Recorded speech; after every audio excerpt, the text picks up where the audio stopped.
The fact that we can't understand or comprehend anything about orders more complex than our own minds leads many people to assume that nothing exists beyond our minds, beyond what we can comprehend. However, I find this stance extremely reckless, because the first obligation of a scientist or any human being is to humbly acknowledge the limits of his or her own mind. In other words, to admit that people are very limited.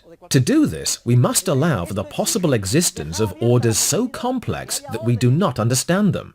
And on a practical level, it is as if they do not exist. So I find it reckless to claim that the world ends here, and that there are no orders more complex than the ones we can grasp with our little minds. A true scientist should be modest and leave open the possibility. He or she should say, well, I recognize my limitations, and that according to this Hayekian hypothesis, I can't understand anything more complex than my own mind. But I allow for the possible existence of orders or phenomena which have a higher degree of complexity and are beyond my understanding.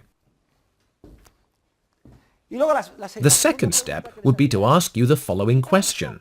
Does this mean we cannot come to know, I don't mean comprehend, understand, explain or account for, but know, anything about orders more complex than our minds? Well, there is a possible way for us to come to know something. Certainly we must acknowledge that we cannot understand or comprehend, etc., but there is a possible way. What is it? Well, we know we can't understand. We recognize that from the outset.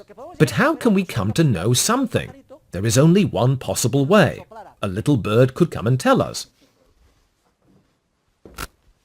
We must leave that possibility open too. We can call it revelation. Someone reveals something to us or tells us something. Of course, the problem with a little bird coming and telling us something, or revealing it to us, is that we can't understand anything about an order that exceeds our own minds in complexity. So we have to believe. Notice what I am saying.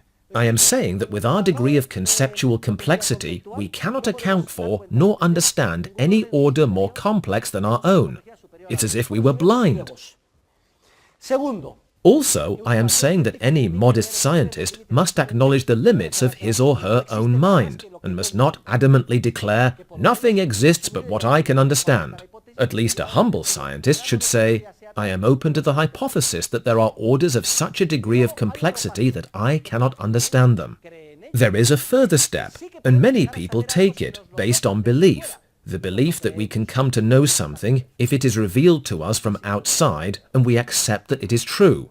In other words, we make an act of faith. Then we can come to know something. A person might say, listen, the Holy Trinity, there's just no understanding that. True, but it's been revealed to us. And furthermore, I believe it. It can't be verified nor scientifically proven. In fact, no one can prove that it is false, nor that it is true. For it exceeds in complexity the sole instrument human beings depend on in our action and our lives, our own minds.